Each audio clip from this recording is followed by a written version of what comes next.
Can you hear us now? Tyler, can you hear us now? Maybe on mute. He's muted, but He's on mute. he is. Yeah, you're muted. Yes. Okay, he can hear us now. Sorry. I'll try my best. I'll help you. I'll help you if you need. I'll help you if you need it. I have that paper, so I may just copy that. Yeah. So the $800,000 is for it's for water system improvement. It's a lead and copper compliance. So the EPA is regulating that all communities identify their water and sewer, their water service lines by the end of 2026. The state of New Hampshire is offering a grant program through their revolving fund. It's a 71% principal forgiveness loan.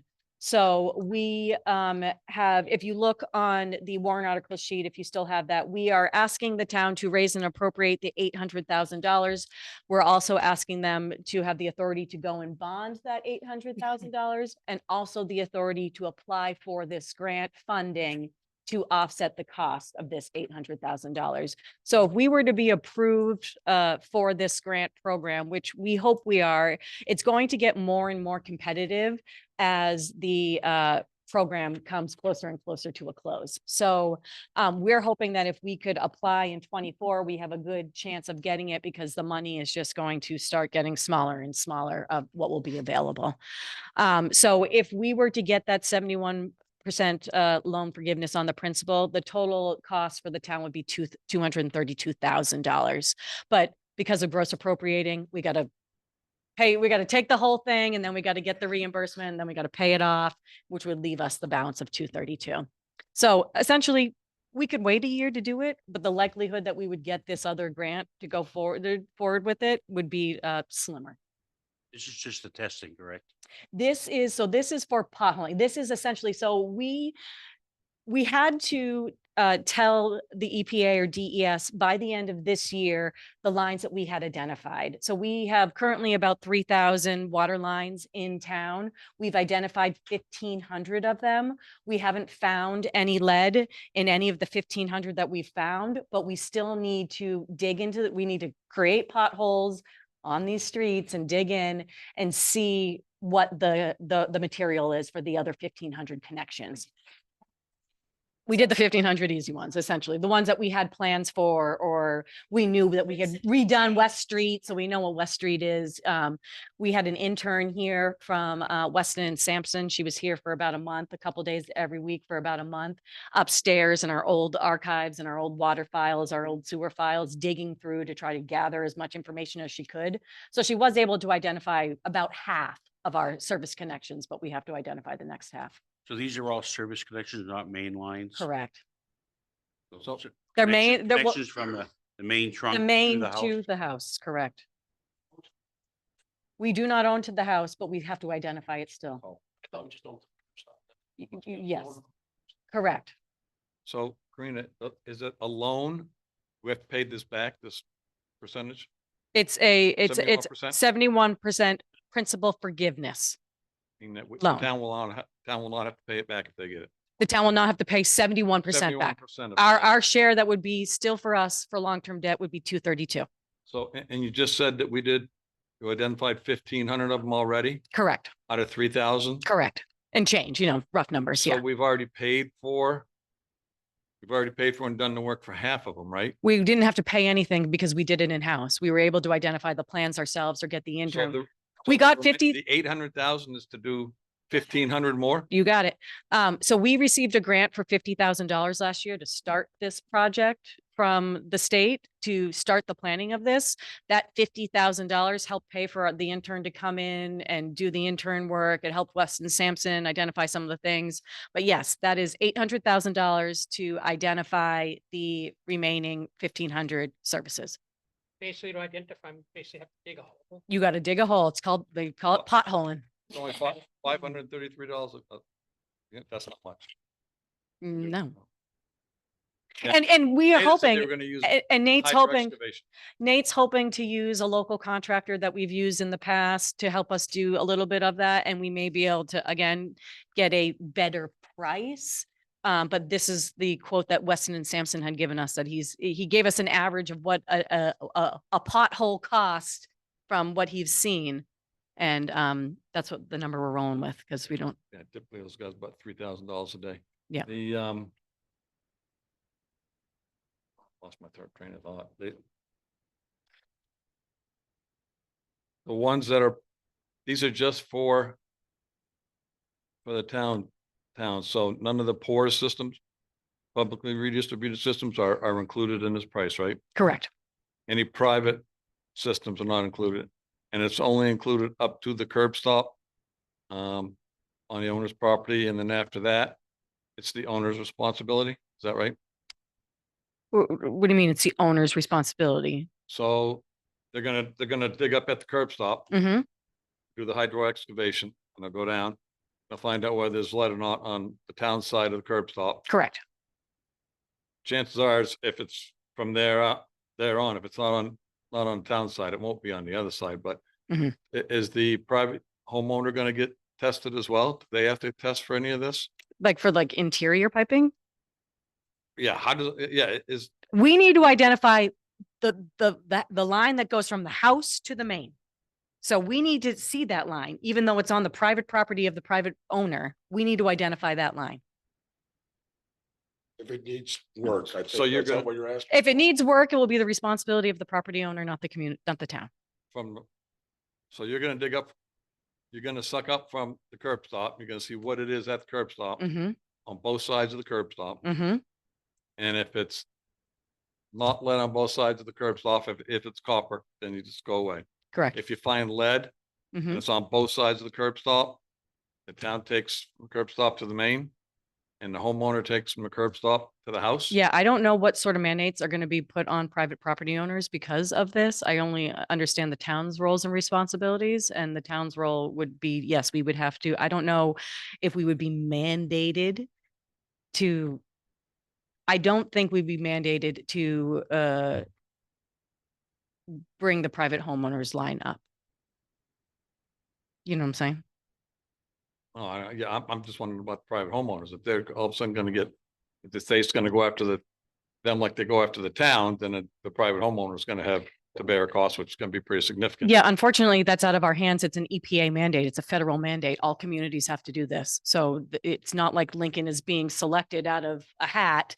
Every community no, in I the country understand that. has to do I always this. thought there was a requirement that if the federal government mandated something, they'd pay for it. Well, we all. I'm just saying, I thought it was, This country was built on unfunded mandates. Al has had. Is it- Are we talking lead pipe or lead soldered pipe? both. Lead pipes, yeah. So even if the copper pipe is lead soldered? Nate, when he was talking about it, I don't mean to interrupt, but Nate, when I asked that question, Nate said that, Mhm. you know, if you're using if people have used lead solder in their joints, which most people did prior to, it's like graduating 75, I mean, so from, yeah, I mean, it was more lead and tin when you first started. Now they put it the other way around. So the solder these days is they've gotten the lead out of it, but prior to, I don't know, I bet probably 5 to 10 years, anything prior to that, it's been mostly lead. But Nate did say, if you run your water, Yeah. that it dissipates that reading, but I don't know. You know, if they tell you they're coming, you just go turn the water on, I guess, I don't know. Okay, so. But the connections on the municipal side are all mechanical. It's all mechanical. I put 100,000 of these things in. They're all mechanical connections. And on the curb stop side is mechanical with a straight run into the house, whatever it is. But once you're inside the house, that's all bets are off. That's somebody else. Right. Anything, and so just off the top of my head, the reason that the first 1,500 were less expensive is because there was no drill. We didn't have to do any field work, investigative work. Essentially, it was all desktop or the records that we had on file. Okay. On the next, the sewer rehab. Sewer rehab. So this is essentially just an in and out. We had applied for a grant for the improvements at the wastewater treatment facility. I don't know if you all remember, we put in a new Ixiom mixer last year. that was in one of the sewer lagoons. We received a grant for that, but the grant didn't just encompass the installation of the Ixiom mixer. We also had to upgrade. We had to put mini splits in, we had to put a new VFD in. There were a couple other provisions of the grant, and we weren't allowed to get disbursement or a reimbursement from the grant funds until they deemed us substantially completed. So we took the money to pay for the mixer out of the sewer capital reserve for that project. Until we received grant reimbursement. We received grant reimbursement in December of this year. So essentially, we would just like to put that money that we received back into the capital reserve fund to pay it back. Is that the 215,000 that's on this? You got it. It's $215,000. Yeah. So essentially, we borrowed from the capital reserve to make the initial payment up front. And now that we received reimbursement, we'd like to put it back into the capital reserve. Logical. Yeah. What about 215 for the unassigned fund balance? That's where it's coming from, because when we Okay. took in the revenue, it went into undesignated fund balance. So it's coming out of undesignated fund balance to go back into the capital reserve. So regarding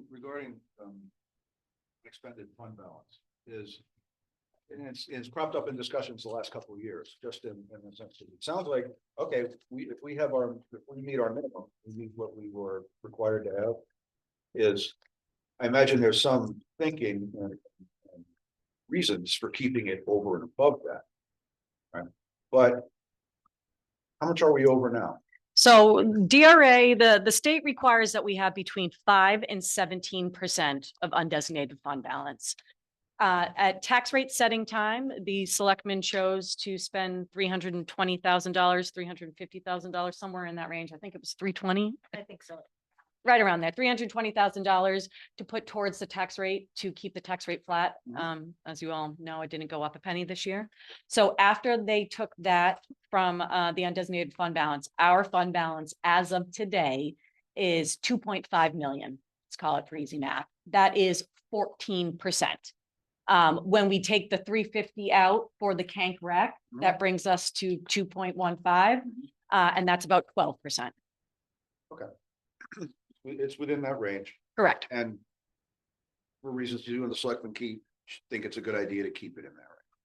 Yeah, for for the opportunity to offset the tax rate as it's done in the past, or two, for opportunities like the Kank rec where they present themselves, where it's a one-time purchase that could essentially offset what we'd have to raise in taxes. Has it ever been over 17? Not since I've been here. I don't think ever, not in recent history. Okay, all right, I just, how it works. We've always tried to keep it around 10, close to 10. Right. And I think our thinking, keeping it up a little higher than 10 now is with the debt service we have and the interest we have to pay this year, we're going to need more of that to offset the tax rate next year to try to keep things level. That's. Okay, thank you. Yep. Okay, anything else on the remaining of the special warrant articles that we had not covered previously? We all done? I was heading there next. They don't, that's not. Okay, and so I'm pretty sure that we want to go back to the ambulance. And Go discuss- back to the ambulance. All Yep. right. So in your packets, we did print out what Woodstock had given us and what I forwarded in the email, all Woodstock's correspondence. So if you've checked your emails, I think you Yep. probably have already seen that. Right. And then also, Mr. Bowden put together, well, I would say Mr. and Mrs. Bowden put together a spreadsheet with, it's similar to what Woodstock presented, but it gives you a little bit more information. So you see actual figures and numbers. So you get a better, I think, a better picture of things. I will say this, that the select board met last evening and discussed this whole subject all over again. And they also reviewed the correspondence from Woodstock, similar to what you all are doing this evening. And also the spreadsheet that Woodstock put together, and also the spreadsheet that you all put together. And after discussion, they decided to stay with the original number, I don't want to say original number because the number changed many times, but the last figure that the ambulance service proposed, which is that 387,515. Which equates to the essentially, it's based on the call for service at the 68.32%. Let me get my paper. Hey, we have so many of them.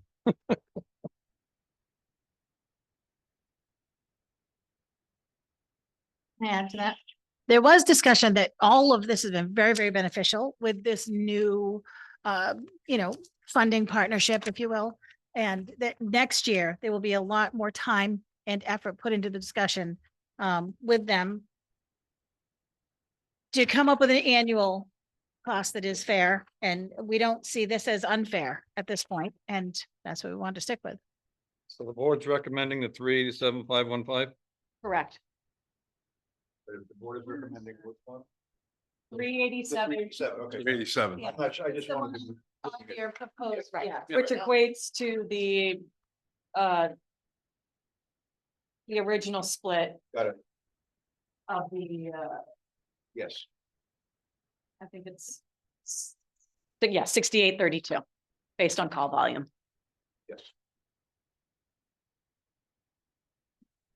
Discussion? Just to be clear that this is for this year and then we can readdress. It can be readdressed as we have better data. Correct. We are hoping that as the year goes on, we could start this process in the summer versus in the fall when the budgets are already being put together, because unfortunately, I do think this is going to have it's kind of opened a can of worms, unfortunately, Right. with how we do cost sharing across the board with the community of Woodstock. And so I think there's going to be some probably lengthy discussions on how we're going to do a formula sharing in the future. Or a funding formula, how we share the budget in the future. I sent out Cindy's email and what she found was in the drive. And I think it's a lot of these things are gonna head in that direction where you have to get, you gotta get engineer pro and everybody to come in and, financial people analysis to do it because it's complicated. And I'm not disagreeing with how we're here is, but I think down the road, that's probably where it's gonna go. Yeah, and I think a lot of communities do it differently based on the demographics of those communities, whether they're similar in size and population and assessed value and whether they're not. And I think it's hard to say, well, this community does it this way and then try to make it fit into our box. Exactly. And No, it doesn't work. No, you can't do that. We're So- the round peg. Right. So, so unfortunately, like I said, I think this it's opened up a bigger discussion, and I think it will continue throughout this year and into next. If you want, do you want me to see if we can get a hold of some of those original templates that some of the Sure. communities use? I'll see what information I can get to help you, Yeah. because it's not new. A lot of people have this term, so I'll see what I can get.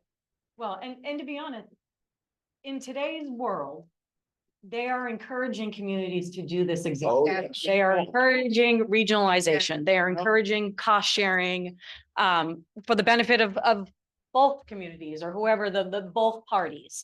So I don't know if NHMA, the municipal association has any guidance or documents, but yeah, I think it's like I said, I think this is going to be this discussion is not over this evening or on Thursday when we vote on it or even at town meeting.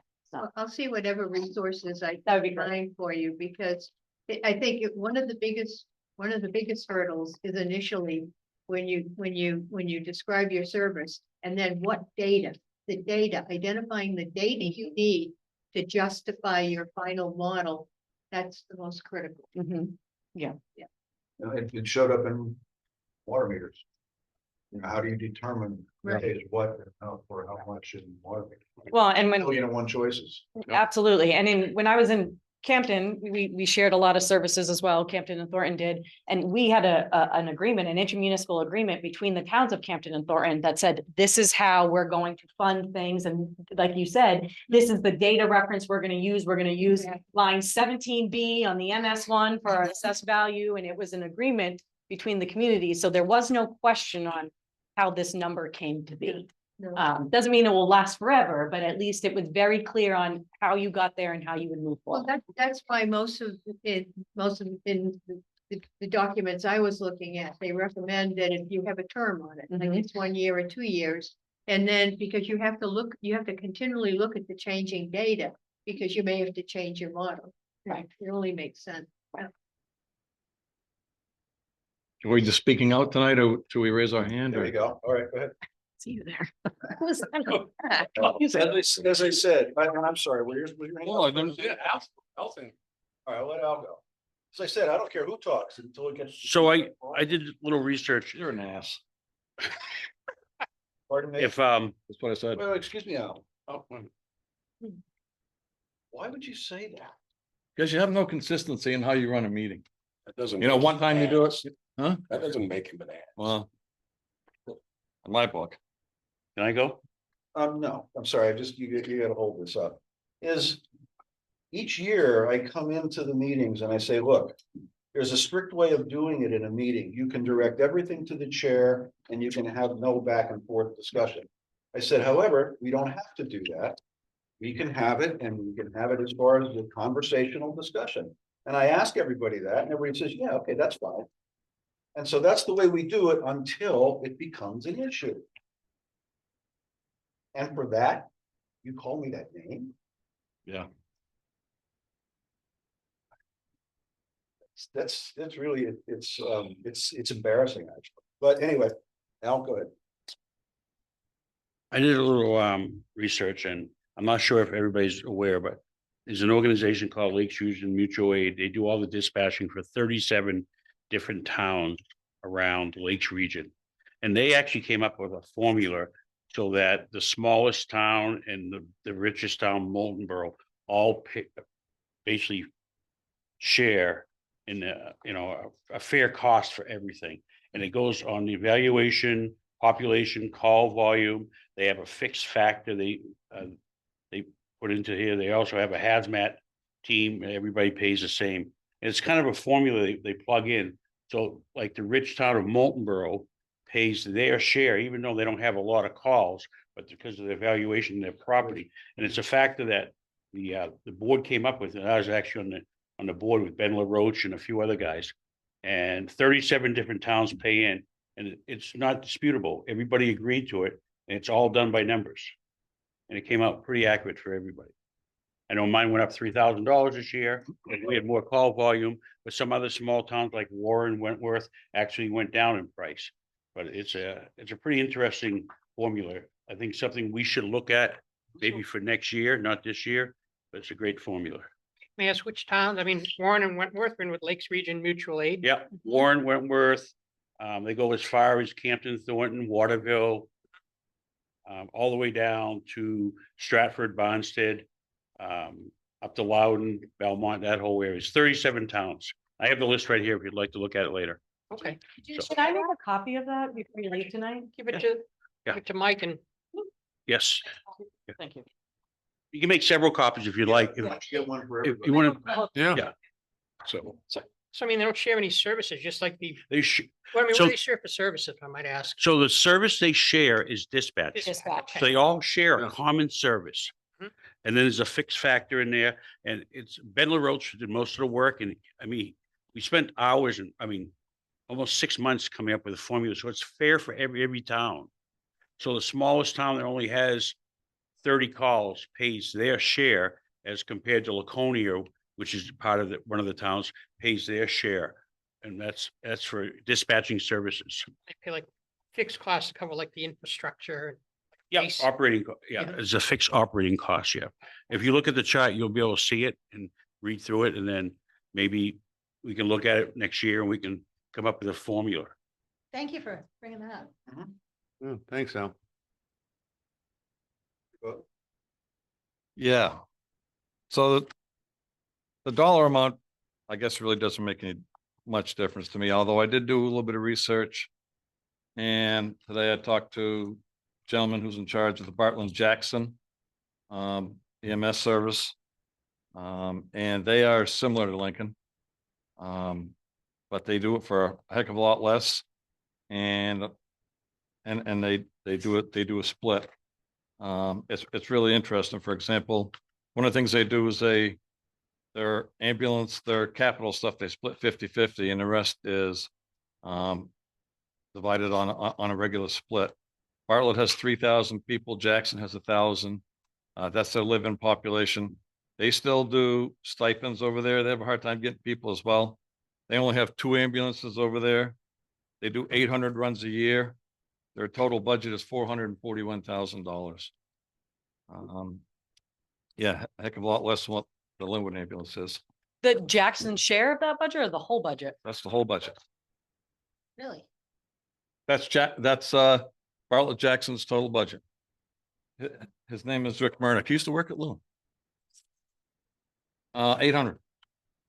For 42 years, they've been doing a split. But anyway, and then I found this article in the Concord Monitor for Boscawen, Canterbury, and Salisbury. They have a population between the three of 8,005. But they only do 766 calls. They do 1 ambulance. They have the Boscawen has the county facilities there. But the thing I found interesting was just in these 2 that I researched, nothing was done based on assessment. They were all done based on call volumes and population. Do you know what I'm sorry. Do you know what the assessed values are? Are they similar? Where Woodstock and Lincoln are yeah. so different. I Well, wonder if they're Lincoln, similar? Lincoln, Bartlett, Jackson going to be pretty close. They geographically, he says they run, because I know Rick Murnick, 'cause I was surprised when I talked to him, but anyway. Yeah, I mean, they do 6 to 12-hour shifts. They have, they still run on stipends. They do $100 for your stipend. For them. And they do, so you can stay at home and you get that $100. I wish that still They worked do, here. they still have trouble getting people, but the paramedics, they only have like 2 to 3 active ones. But they're housed in the fire department, so they don't have any additional housing costs to come with it. But the one from Boscawen, Canterbury, and Salisbury was pretty interesting as well. Anyway, Well, if I may, is you said there was population of 8,000, but they only had 700 calls? What are we getting? I mean, we've got 6,000 calls, I thought, didn't we? No. No. 850. we have 800 and some odd calls. And a lot of those will be people that don't live here. I mean- That's what I mean. They could be a lot of those calls. And so what I'm getting to is based on what Al said and stuff. I think the thing it would be nice to have is, did the Board of Selectmen have any comment about hiring an independent third party to review the expenditures of Glenwood Yes, ambulance? they think that's a good idea. Yeah. So they were willing to do that. Yes, that was something that we brought up prior to even coming to the budget committee. We had talked when it was just OJ, Cheryl and I talking about And having independent. some sort of independent Yeah. audit done. Yes. And my only other comment that, I mean, I could support what you're saying. But the only other thing I would like to do is, I would like to see Lincoln, because it's gonna have overall contribute the bigger share of the financial assistance to the Linwood ambulance. I would like to see the Linwood ambulance board be 51% represented by Lincoln. I think that those 2 things between doing an independent study and having Lincoln, because we're contributing the lion's share as a town as a whole. I think we should have 51% of the representation on the board. That way there, the people, the town is paying the most overall has got the biggest representation.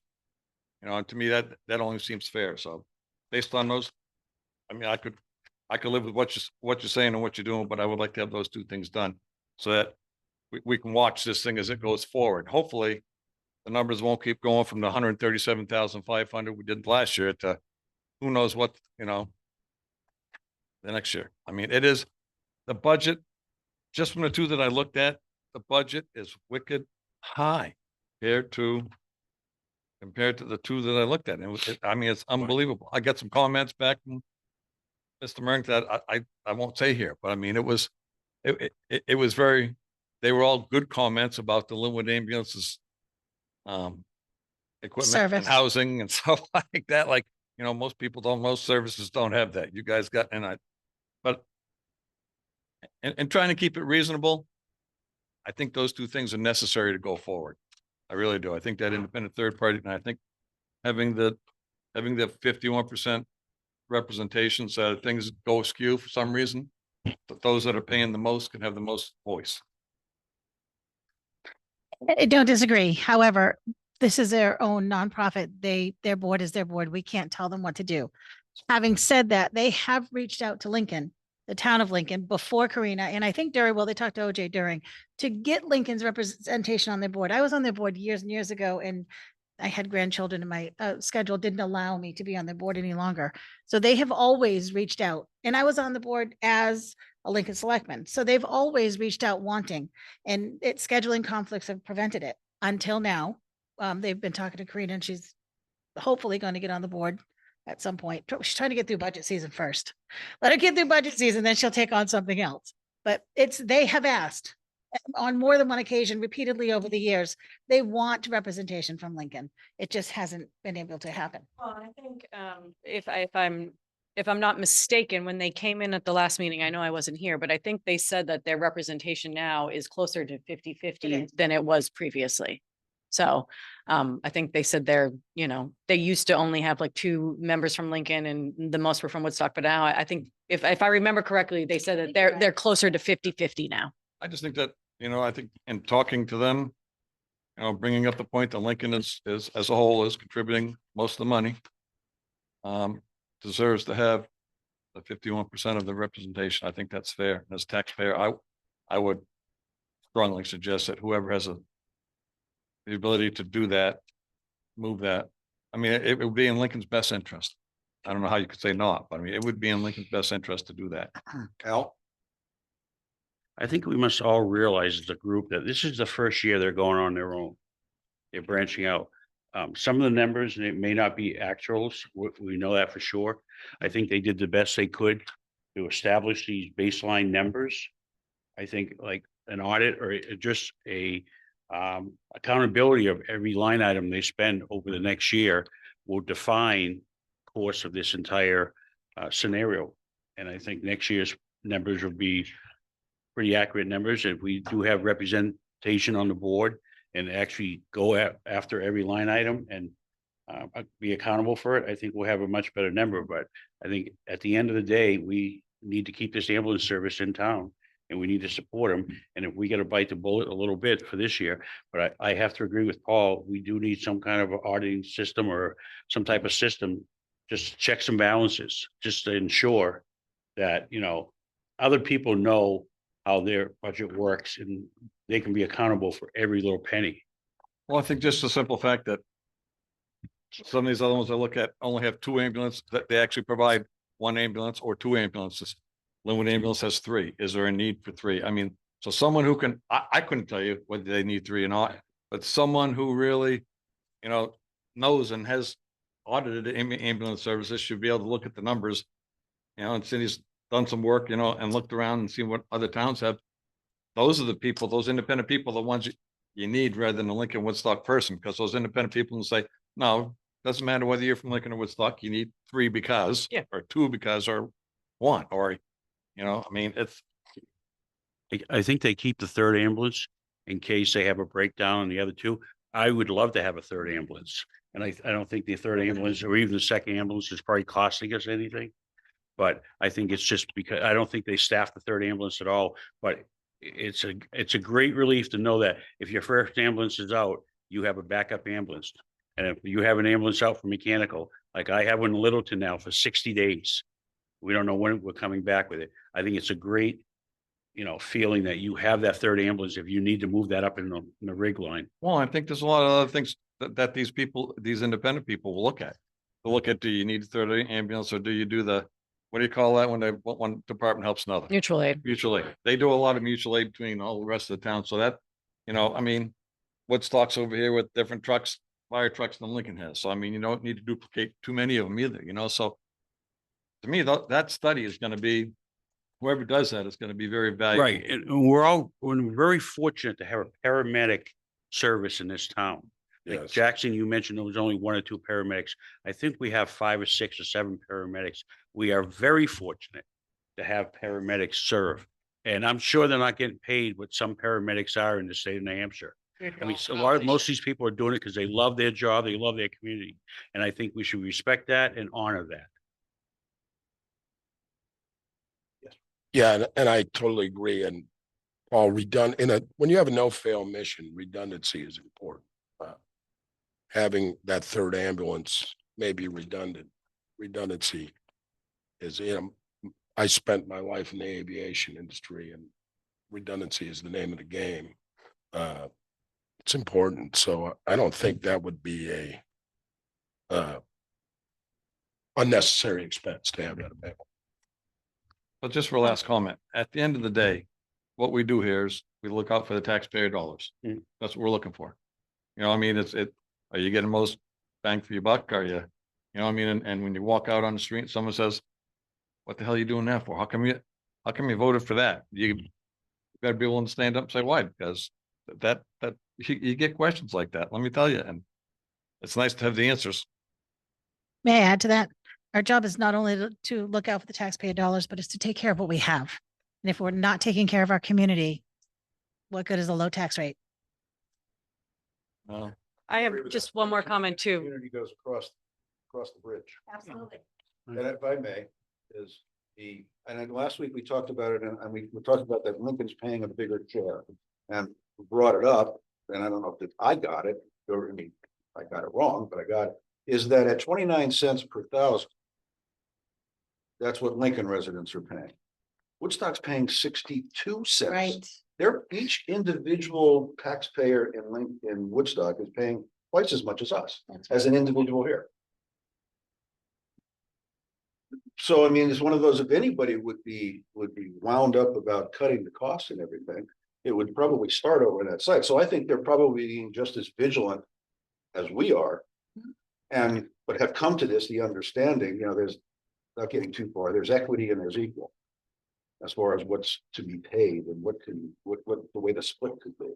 But I'm just saying with me is like, I don't think they're trying to get away with it. They're paying twice as much as we are. Wow. Rena? I just wanted to touch base on Al's comment a little bit too, that we also discussed that this is their first year trying to create a budget that looks like ours, right? All of these numbers are just kind of their best guess on how to manipulate it into a municipal budget. We had discussions when we were in our little mini group about not asking them for an expense report on a monthly basis or quarterly basis, whatever we decide our payout schedule is going to be, and we'd pay a percentage of what they spent, not what was budgeted. So if there are reductions somehow, if they overestimated their benefits, or if they overestimated one area of their budget, we would only be reimbursing them for what they expended, not what they budgeted. So anything that is, surplus or is fluff or is just a fluke in their budget, we can be able to reevaluate, and we won't be giving them the excess essentially. So we will be doing our diligence to give them what they're expending, not what they're budgeting. So will you know what the difference is? How will you know what the difference is between what they spend We'll ask for an expenditure report And- to and- get reimbursement, and what similar they- to what we do with and Woodstock. what they budget was my Yeah, point. so- In other words, if they say they want to buy a stretcher for $50,000 and it only costs them 20, Mhm. do they get to put that other $30,000 anywhere they want, or do they let you know and you say, okay, so someone's monitoring the expenditures? Imagine it will work very similar to how we operate with Woodstock right now. Becky on a monthly basis creates an expenditure report that covers the labor, the wages, the taxes, the retirement, the benefits, and all the expenditures that they spent that month for the operating budget. And that report is created, we divide it in by our shares, and that's what we request from Woodstock. That's So- what we invoice Woodstock for. Really, so Lincoln, I don't know if Woodstock's gonna do it, so Lincoln's Becky is going to get all of that information. We from will the- ask them for a itemized expense report to back up the disbursement that they're requesting for. And they're gonna agree to that. It would be part of the contract. I mean, we're not just gonna hand over a paycheck without knowing what Well, we it's have for years. going to. We have for years, but it's a different scenario now. It's a $500,000 now or $400,000 now. There's got to be mechanisms in place for us to do our checks and balances. That's- So Agree. similar, we will ask for an expense report. We will ask for, whatever. I know they use QuickBooks, so they use something different than what we use, but we will ask for a report that we see fits, that satisfies our needs, and that's what we'll pay out on. We won't be just paying out on, here's our budget divided by 12 months, kind of Right. give it to us. So we're not gonna, One second. I had his hand. Oh, no, she already answered what I was Go gonna ahead. ask. Go ahead. so we'll basically pay out on the line items, not the overall number at the end of the year. We'll pay out on their expenses on a monthly basis or quarterly basis, whatever we Not the decide that. final number. at the Not end the of year. final number. Correct. Yeah, Thank you. you're welcome.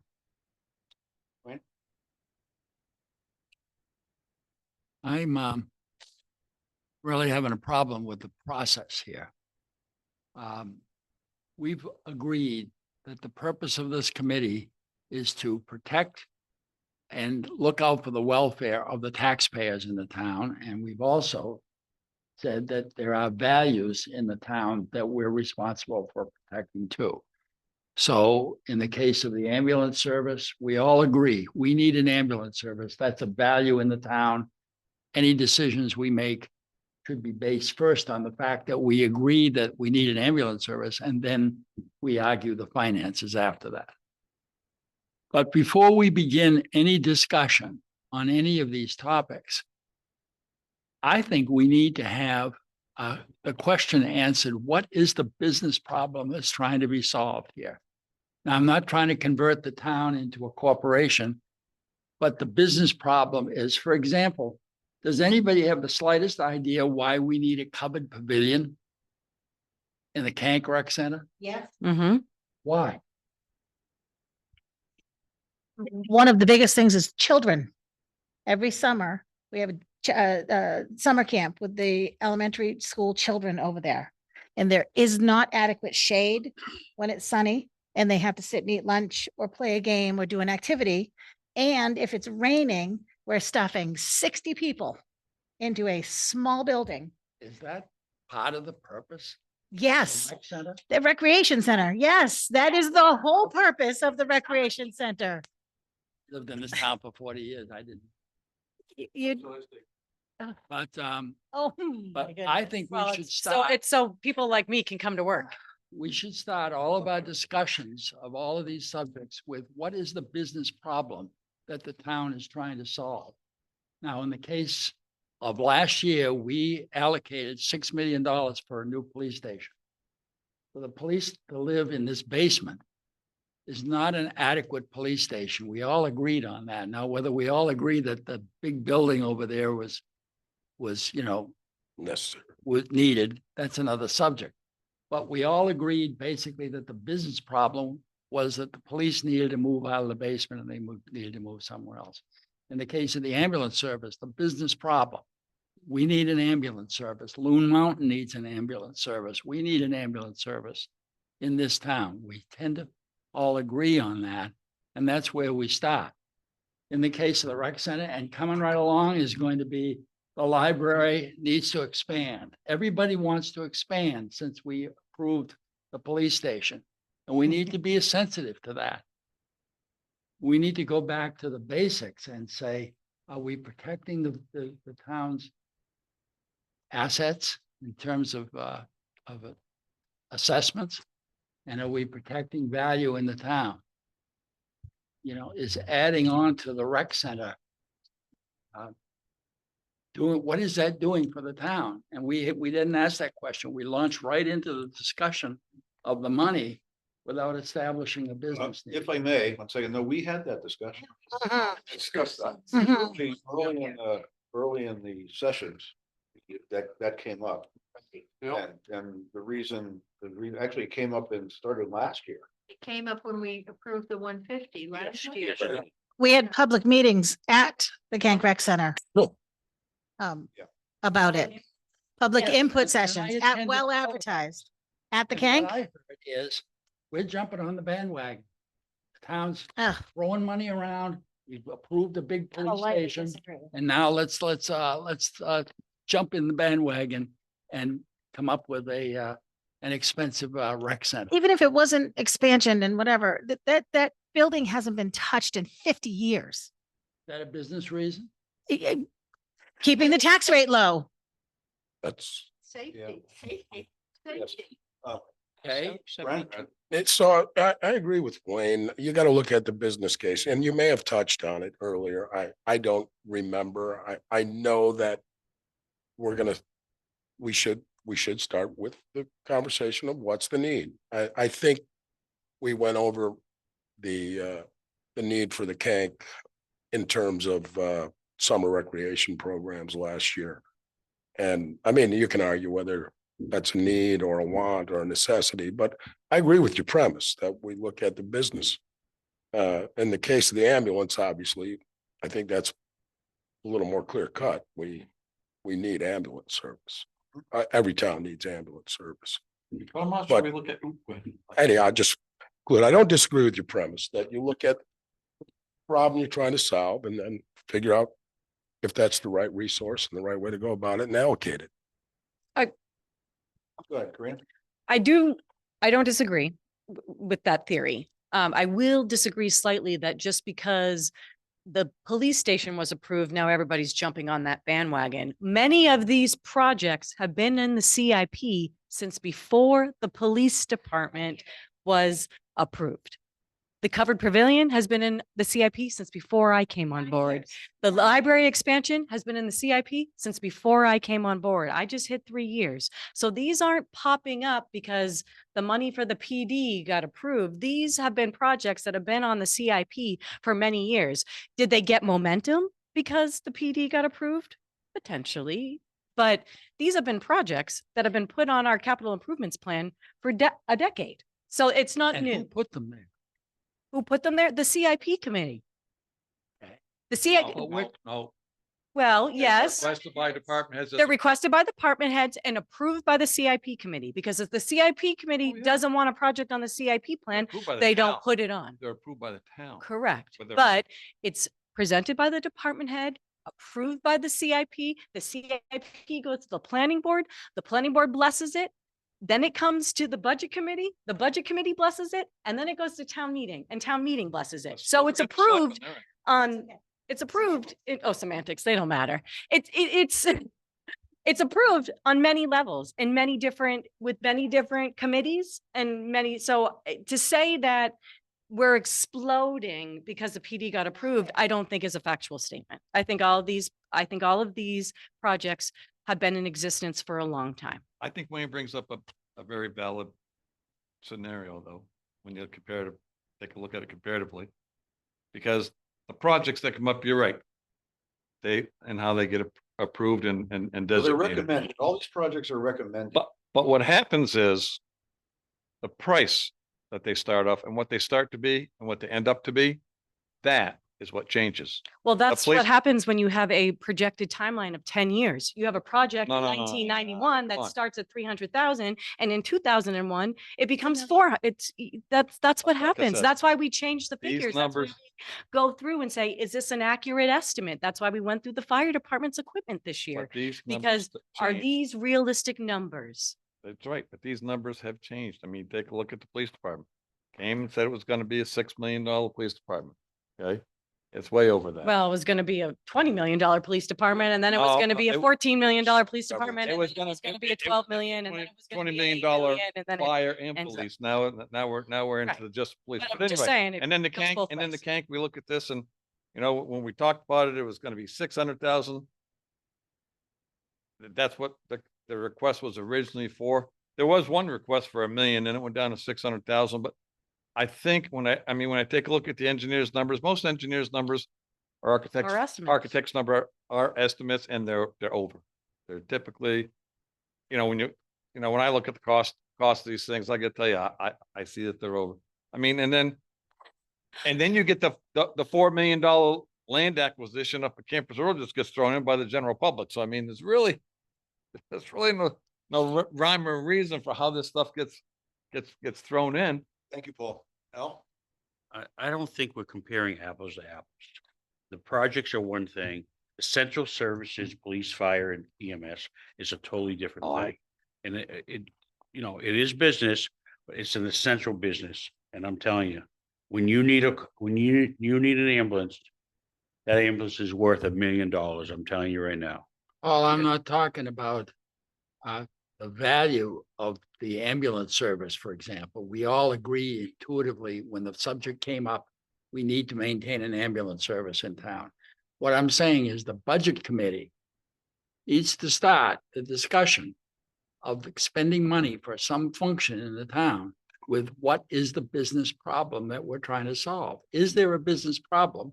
Or do the people that run the facility just want us to build a new building and so forth? If that's, that may be the business issue, but we need to understand whether there's a business problem or not that we're trying to solve. Now, I understand at the Kank Center that they've got a bathroom issue over there. There's some things that need to be done. That's a far cry from what they're proposing here. There's there's much more in that. And again, the electricity, I think, it's a safety issue. There's all kinds of. But But I like what you said. what does I the like what you pavilion said. have to do with that? Well, that was another subject that came up long ago, thunder and lightning. It came up because they presented it to us. Yeah, but Wayne, the town voted last year to support the pavilion. The town voted, the town voted last year to support the pavilion. So the town as a whole decided that that was an important cause for them. So that may not fall in line with your perspective, but the town as a whole approved that project. So for us to say we're not doing it anymore is probably not, no. I mean, we could not spend the money, but it probably wouldn't be a good political move. But it garnered support of the community of town meeting. And just like anything else, if it's voted on at the town meeting level, it shows the support of the community. It might not show the support of the individual members of the budget committee or the individual members of the select board, but the town as a whole stood behind that project and voted the funds for that project to move forward. What you said, Al, Wayne, and said you identify the business issue. But maybe the townspeople or maybe these other people just want to build it because they feel good. That's a legitimate business issue. If the people in town want to build something and want something because it makes them feel good, Yes. that's a And legitimate if that's issue. consistent with the two purposes of protecting the taxpayer and protecting the value of the community, if those two purposes are solved by feel good, and we decide to spend the money, that's fine. That's right. But what we've done is identified the business issue. It's feel good. Which was absolute necessity. We couldn't leave the police department physically where it was. Otherwise. Well, I think some people would disagree with you, Wayne, on that. Not many, but some would. Well. I Okay, The definition. We can talk. Definition. They should be out on the road. They don't need a big building. Is for us to create a budget that represents prudent expenditure of public funds. Prudent is the word that they use. But in a way, the business purposes have been identified either at town meeting because people support a certain initiative. And then even when it comes here, someone wants money for something in their budget, it goes to the select board before it comes to the budget committee. And those are the discussions we're having here. Is it a value? Does it meet the needs that, of the community? Either feel good or necessary, that's our job. That's our process here, that process is what I'm describing when I say the business need. I don't mean the corporation need.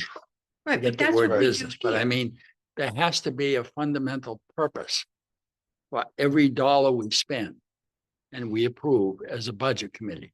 And that purpose has to fit the two requirements that we've agreed on. The value of the community Mhm. and the costs to the individual taxpayer. We have to take those things into consideration. In order to do that, I'm just saying, we need to know what the business purpose is. And Okay. I don't hear us ever asking that question. We launch right into I the think it's numbers. I think it's at the basis of all the discussion.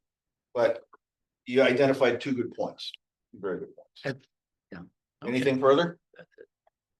Next meeting on Thursday, can we start at 5 o'clock? We have Yes. a lot of budgets to work on. Last year we did that, we started a half an hour early because we had so many budgets to discuss. Yeah, because we used to split them over 2 nights. Now we don't. So Start at 5 instead of 5. I think 5's a good idea. Is 5 okay with everybody? Yep. That's fine. Me as well. And before I get too far away, Cheryl, did you want to contribute anything? Are you good? I drew the short straw. You're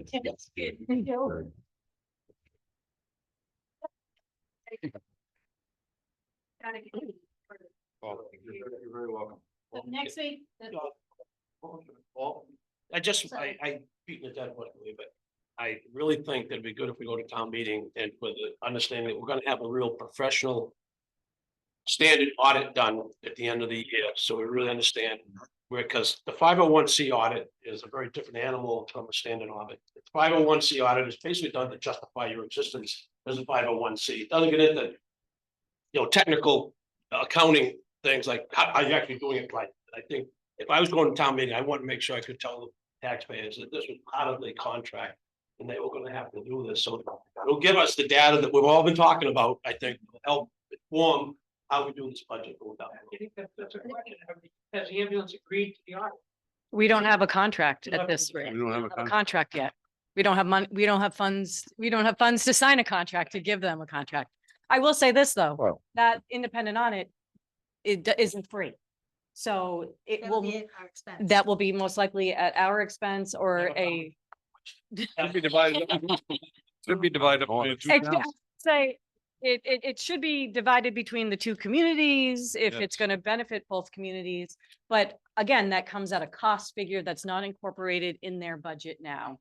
So that's something that we should potentially consider if it's going to be $15,000, that we add 7,000 apiece, or we add at least our share to say, hey, we have our share to do the audit, or whatever that may be. I don't think it should come out of the ambulance budget. I think it should come out of No, no.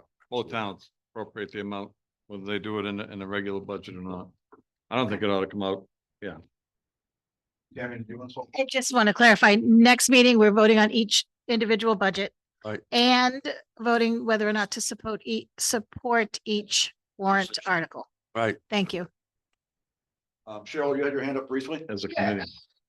Stay and certainly as we work on the contract is probably another thing to look at would be their revenues and how.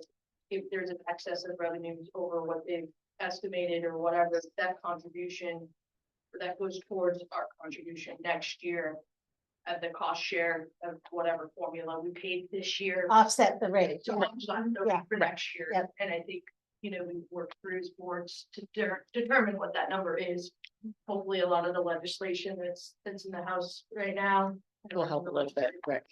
Will go through and hopefully not. And Cheryl, we had an agreement. I think everybody agreed that we would appreciate it very much if we had Karina on board. Yeah. I know that's a whole different thing and she can pass that message along. After she gets through budget season. Yeah. Can I bring up some old business? The budget we looked at for the police department, did that include the 2 officers that were hired day after? They were hired in December. So, Oh, they were hired December. Yeah. It was just announced, okay. yeah, it's just, yeah. Okay, so that their wages were included there. And- And are we short a dispatcher now?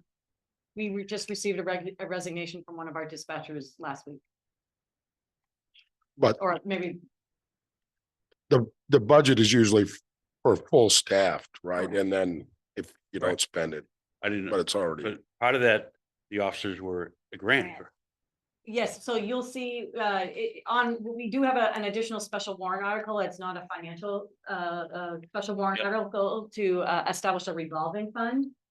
To be able to expend money, for those officers that are covered under the grant and to be able to receive the revenue from the state to pay for those officers.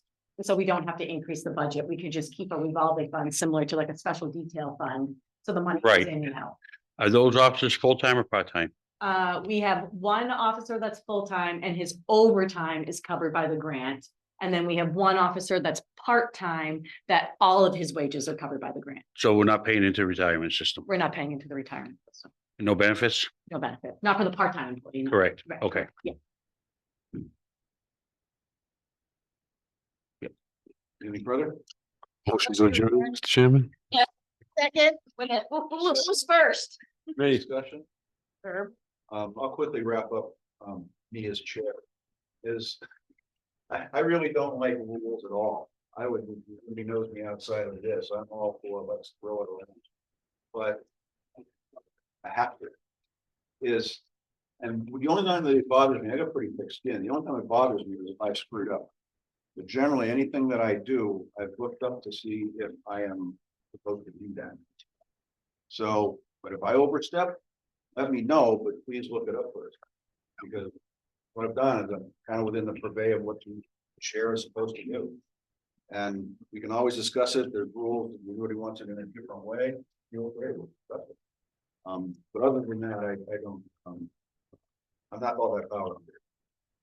It doesn't do all that much. I just have one more question administratively. What do you want for next week? Do you want clean copies of the budget or do you want to just keep on working off of the worksheets that you have or are, I'll find a Yeah. clean copy of everything. Right. Okay. Yep, no worries. Question. Yeah. Of the roughly $18 million in the town's budget, I think it's around $18 million. It's 13. How much is left unspent as of December 31st, the end of our fiscal year?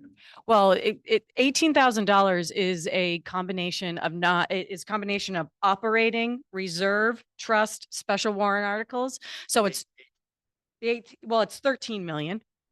And so 9.6 of that is the operating budget. But in And- the town's budget, how much is left over that was approved last year? Well, you, As of December 31st. Last The year, we had unexpended. Well, 900,000 left over. that's not true. 900,000 was 2 years ago, I believe. But if you're looking at our expenditures right now, well, it shows that we're 1.4 over, but that's because the county taxes aren't factored in there. So, I would say 500,000. Yeah. Half I don't know that number for a fact. We haven't been audited yet, from the but 2024 budget. Best guess is about $500,000. yeah, I would say between 400,000 and $500,000 out of the 9.6. Okay. Are you ready to turn that off? So everybody, when we say adjourn. All right. Any further discussion? Okay, all in favor of adjournment, please right hand. Aye. Opposed? None? Okay, it's unanimous. Thank you very much.